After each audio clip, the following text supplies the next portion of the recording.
जय श्री कृष्ण बधाने तमारू स्वागत है अमारी चेनल सास बहु और स्वाद में। तो आजे आपणे बनावीशुं कोईपण झंझट वगर इंस्टंट हांडवो, ते पण स्टीमर वगर पेन में स्टीमरना बनता हांडवाना स्वाद साथे बे अलग अलग स्टाइल में बनावीशुं। हांडवो बनावा माटे सौ प्रथम आपणे 3 भाग सूजी अने 1 भाग बेसन लेशुं। तेने आपणे एक बाउल में सारी रीते खाटी छाश उमेरी अने मिक्स करी लेशुं अने तेने ढांकी अने 30 मिनिट माटे रेस्ट आपशुं। त्यां सुधी आपणे बधा वेजिटेबल कट करवानी तैयारी करीशुं। 30 मिनिट थई गई छे तो सूजी पण हवे पलळीने डबल थई गई छे। तो हवे आपणे तेमां मसाला करीशुं। मसालामां हवे आपणे सौ प्रथम हल्दी पाउडर, धाणा जीरुं पाउडर, लाल मरचुं पाउडर, हींग, खांड, खावानो सोडा अने લીંબુનો रस उमेरशुं अने थोड़ो आदु पण खमी लेशुं। स्वाद अनुसार नमक। हवे आपणे अहीं वेजिटेबल मिक्स करीशुं। मैं अहीं केप्सिकम, डूंगળી, गाजर,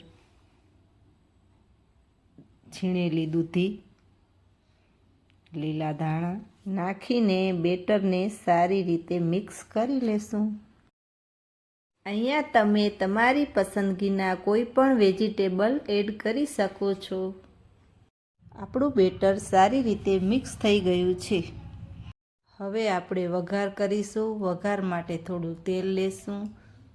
તેલ ગરમ થયા બાદ હવે આપણે તેમાં અડદની દાળ નાખીશું અને એને થોડીવાર ચટકવા દેશું। ત્યારબાદ વઘારમાં આપણે રાઈ અને જીરું એડ કરીશું। ત્યારબાદ હિંગ નાખીશું। મીઠા લીમડાના પાન એડ કરીશું। તો હવે આપણો વઘાર રેડી છે। આપણે વઘારને બેટરમાં નાખીશું અને સરસ રીતે મિક્સ કરી લેશું। તો ચાલો બનાવીએ હાંડવો। હાંડવો બનાવવા માટે આપણે એક નોનસ્ટિકના પેનનો ઉપયોગ કરીશું। તેમાં તેલ નાખીશું। રાઈ, જીરું, હિંગ, મીઠા લીમડાના પાન, સફેદ તલ અને આપણે આવી રીતે મિક્સ કરી લેશું।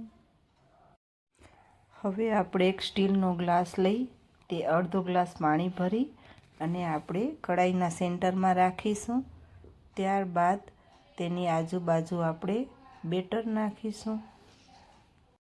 અહીંયા મેં 1 ઇંચ જેટલો બેટર એડ કર્યો છે। હવે બેટર ઉપર આપણે સફેદ તલ નાખીશું। ત્યારબાદ ઢાંકણ ઢાંકી અને ધીમા ગેસ ઉપર 20 થી 25 મિનિટ માટે ચડવા દેશું। હવે આપણે બીજી રીતે હાંડવો બનાવીશું।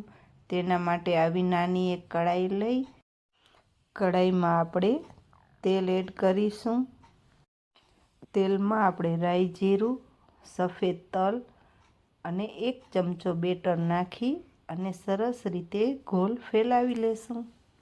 બેટર ઉપર પણ આપણે થોડાક તલ એડ કરી લેશું અને ઢાંકણ ઢાંકી અને 4 થી 5 મિનિટ માટે ચડવા દેશું। 20 મિનિટ થઈ ગઈ છે। હવે આપણે નોનસ્ટિકના પેનવાળા હાંડવાને ચેક કરી લેશું। આપણો હાંડવો ચડી ગયો છે।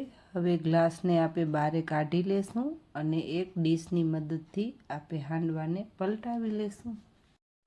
ઉપરના ભાગને ક્રિસ્પી બનાવવા માટે આપણે 3 થી 4 મિનિટ માટે હાંડવાને ફરીથી શેકી લેશું।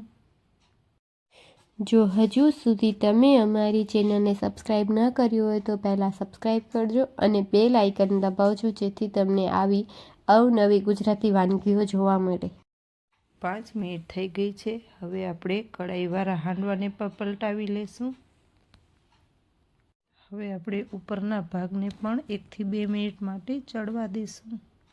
તો રેડી છે આપણો કોઈ પણ ઝંઝટ વગરનો ઇન્સ્ટન્ટ હાંડવો। જો વિડીયો સારો લાગ્યો હોય તો લાઈક, કમેન્ટ અને શેર કરજો અને આવા નવા વિડીયોઝ માટે અમારી ચેનલને સબસ્ક્રાઈબ કરજો। Thank you for watching.